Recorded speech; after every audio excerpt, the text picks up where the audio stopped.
everybody, and welcome to Taking Control, the ADHD podcast on rashpixel.fm. I'm Pete Wright, and I'm here with Nikki Kinzer. Hello. Kinzer. Pete. Hi. Hi. Hi. Happy day. Happy day. Last week we did an episode where I was thinking, and then you tell me now that you were thinking too, and that's what this episode is. It's a thinking episode. There is so much thinking going around. If I only had a brain. I know. We're talking about it's kind of a broad concept. I can't wait for you to talk about it. I know. To illuminate this one for me, because I'm a little tongue twisted by it. Before we jump in, head over to takecontroladhd.com. Get to know us a little bit better. Listen to the show on the website. Please sign up for the mailing list. It's the best way to find out if you're going to miss an episode. You'll never miss them if you sign up for that mailing list, and connect with us on Twitter or Facebook at Take Control ADHD. Our number 503-664-4ADD. You can get your voice, your thoughts, your questions on this show. We'd love to hear from you. Okay, the big question that you have for this episode, Nikki Kinzer, How do you show up in your life? Yep. So let's just everybody just ponder that for a minute. Settle in. Think about that. What are you going to do with it? I have no idea. Roll it around. Yeah. How's it taste? I'll got to tell you where this inspiration came from. And some of you listening right now is going to know, they're going to know exactly where it came from, because they've probably heard it too on the TV. So one day I had the TV on, and I wasn't even watching the TV. It was just in the background.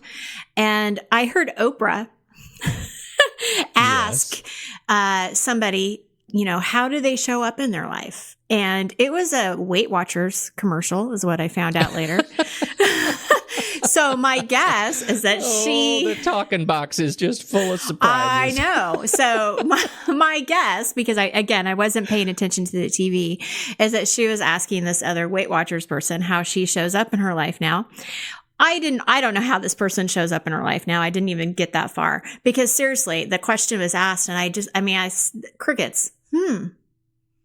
How do I show up in my life? And so I've been thinking about it, and I thought, if this is something I'm hanging on to, and you know what? When I hang on to stuff, I want to talk about it. And so here we are today talking about how we show up in our lives.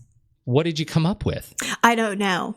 I'm still trying to figure it out. No, I actually did come up with some stuff, but it did make me question it. It's like, do I show up in my life?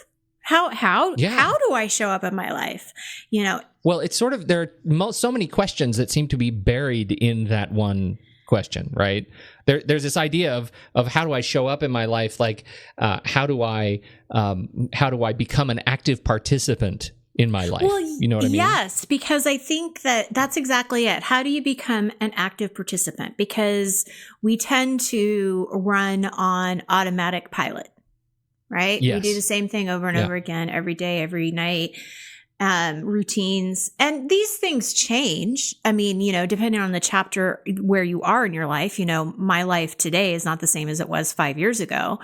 So things change, but yes, it's like, how do you show up? How do you participate? And I thought that this was a good subject too, because we have spent so much time in the last few weeks talking about limiting beliefs and these things that are keeping us stuck. And I've learned some great nuggets from the people that we've interviewed, and I keep thinking about those things. And so, I think I have spent some time trying to figure out where I show up, and I would love to hear from the audience, after they listen, where they feel like they show up. Before I tell you my perspective though, Pete, I'm curious about what you think when you hear this question. Do you know the answer for you? I'm with you. I feel like it's a question that leads to more questions. The second part of my observation before was that, it's kind of the second question that's buried in this is not just how I show up, like how I participate in life, but what is the impact that I am making on the world day to day, right? How do I appear in the world? And it makes me think about, do you remember that story? I'm sure I told it long ago about the 3 theories of death, or the 3 deaths. Do you remember this? No. Okay, so the three deaths, just briefly, it says the first death is the literal death, right? The physical death where the body stops, right? That's death number one. Death number two is the ceremonial death, where this now empty shell of a body is put in a box or cremated, and people like the people that were close to that person come to celebrate the life that was, right? That's the second death, the ceremonial death. And the third death occurs after the last time anyone that is still alive utters your name. So the image that is planted in this short story that I read about this is that everybody who is dead is sitting in this sort of waiting room playing chess, right, in this afterlife, and only after the last time somebody speaks their name are they allowed to go through this last door. Right, which I find to be a remarkable metaphor, right? It is so deep, but that is the impact of how you present in life and what you want to leave behind. Like, you're sitting in a room which is now full of like Socrates and Aristotle and Einstein, right? All these people who can't die because we keep talking about them. Like, you name a bridge after some guy and he's going to be sitting there with Einstein forever. Because that bridge is always going to, people will keep uttering his name. And so that's like the second definition that really pains me when I think too deeply about it, because the first one is I need to show up to do the work that I've committed to do in the world to make it a better place or a more interesting place or a funnier place.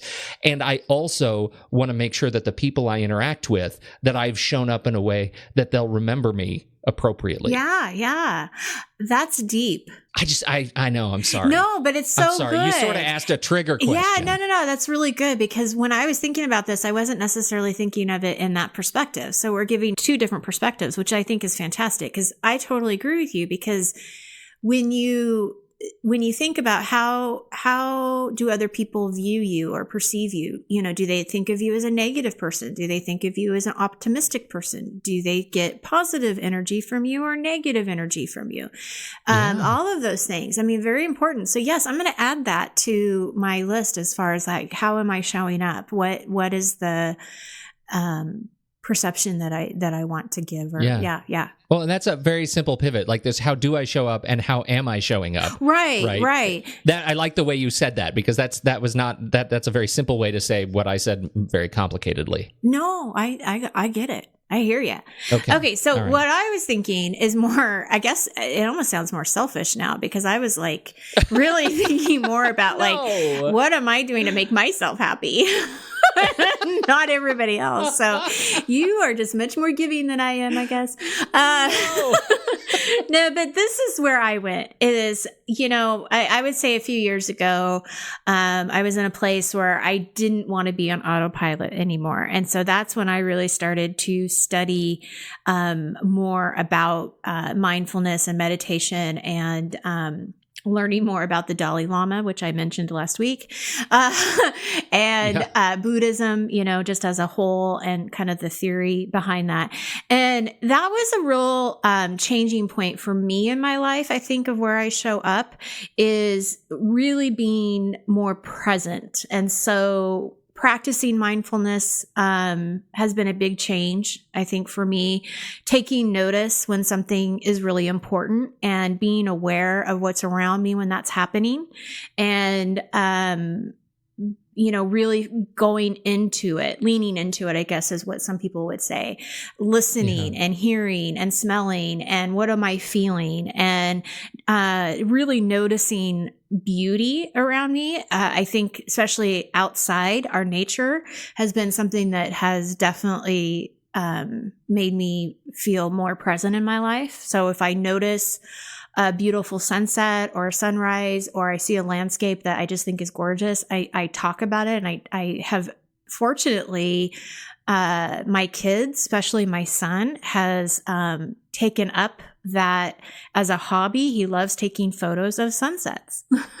Oh, that's wonderful. And so, to me, that's really nice. So, and I think it's also coming from a place of gratitude, and not coming from a place where you feel less than. And what I mean by that, and this is something that I learned from my mentor coach many, many years ago, is she would hear me talk and she would say, well, you're coming from a place where you feel like you have less than enough. and like, it's not good enough. And I'm like, oh, and it was a real eye opener for me to kind of see that it's okay to want more for your life. It's okay to want to better ourselves, but it's also, we're really good at where we are right now too, and being grateful of where we are right now. Like, that's a good place too, right? And it kind of goes back to what we were saying last week when we were talking about kind of that, where is that value, you know, and seeing that and to never ever let go of the fact that you are living in a place of privilege. Right. And me too. I mean, I was thinking about this conversation last week about, as I start running through, like, oh my God, how ridiculous is it that I have these subscriptions, nickel and dime subscriptions that add up to a big number. And that's an annualized number that, for me, that I come to it from a place not of gratitude, that it sounds ridiculous and spoiled, and like, that has been a real wake up call for me too, that I'm coming from a place of great privilege that we can even do this stuff. So it's interesting because I had a conversation about a week ago with some new people that don't know me very well. And they were asking about what I do for a living, and it's really hard to explain. When people, first of all, may not even know much about ADHD, but they don't know anything about coaching. And to try to explain how I work from home and I have this online business as well. And it's hard to explain.